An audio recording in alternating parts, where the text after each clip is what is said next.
បាទស្ដីមិត្តភ័ក្តិនៅក្នុង Facebook ជាទីរាប់អានហើយថ្ងៃនេះខ្ញុំមានជំនាញបត់គឺបត់នឹកពេលចាំទូរស័ព្ទថ្លៃជាការសំណូមពររបស់លោកវិឆ័យបាទហើយបត់នេះដែរក៏សូមផ្ញើជូនដល់អ្នកដែលមកធ្វើការនៅក្នុងប្រទេសកូរ៉េទាំងអស់គ្នាដូចជាពលករសំណង់ដូចជាពលករឧស្សាហកម្មកសិកម្មហើយនឹងផ្ញើជូនមិត្តភ័ក្តិនៅក្នុង Facebook ទុកគ្រាន់ស្ដាប់កម្សាន្តផងដែរបាទរីករាយជាមួយខ្ញុំដូចតទៅ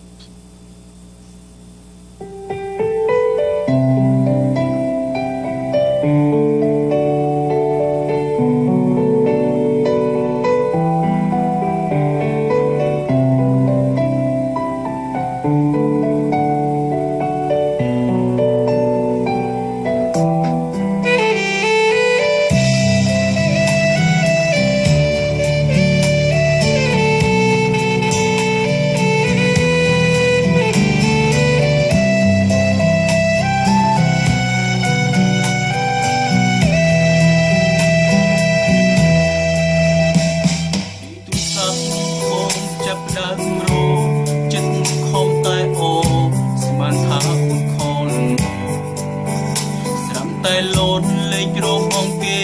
ផ្សេងខំចិត្តមែនតែនស្មានថាជីអូម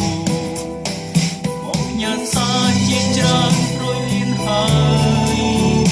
តែនៅតែគ្មានចង់ឡើយតបវិញធ្វើយ៉ាងនឹងឲ្យផងយំលេងជឹង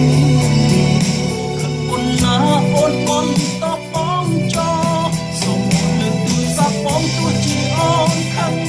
អូនចិត្តអូនណាអូនត្រូវការឲ្យអូនស្ដាប់ហេតុផលទីបងនឹកអូននឹងចង់ជួបអូនវិលវិញមកណាមានស្រួលទូរស័ព្ទបងចាំអូនខលមកពីចង់ឲ្យយើងបែកគ្នាអូនដឹងទេហេតុអ្វីក៏អូនជឿគេមិនជឿមនុស្សដែលអូនប្រឹងកាស្នេហ៍តើអូននឹងបងដែរទេចង់ជួបខ្លះទេលឺទេមិនងងបងរែកហើយ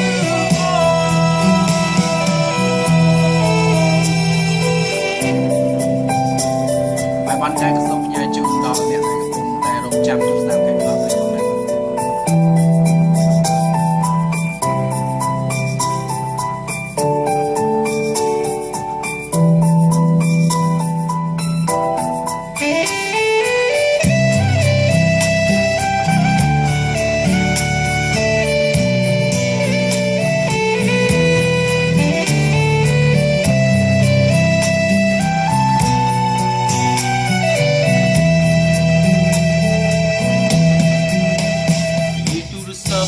បងចាប់ដើមរោចិត្តខំតែអូស្មានថាអូនអូនចាំតែលោតលេងរំបងគេផ្សេងខំចិត្តមែនតែស្មានថាជីអូ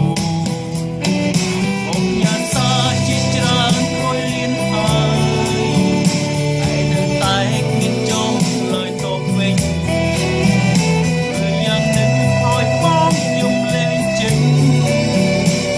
អូនណាអូនបងតោះបងចោសូមអូនលើកទូរស័ព្ទបងទោះជាអូនខឹងឬអូនចិត្តអូនណា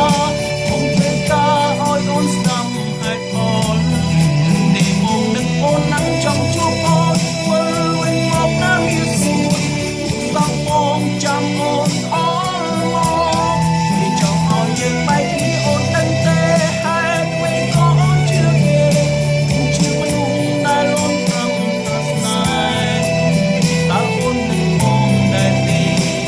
ចង់ជួបខ្លះទេឬទេសុំលេខបែបដល់បងហើយអូនលើកទូរស័ព្ទបងទោះជាអូនខឹងឬអូនចិត្តអូនណាបងត្រូវការឲ្យអូនស្ដាប់ហេតុផលដឹងទេបងនឹកអូននឹងចង់ជួបអូនវិលវិញមកណាមានស្រួលទូរស័ព្ទបងចាំអូនខល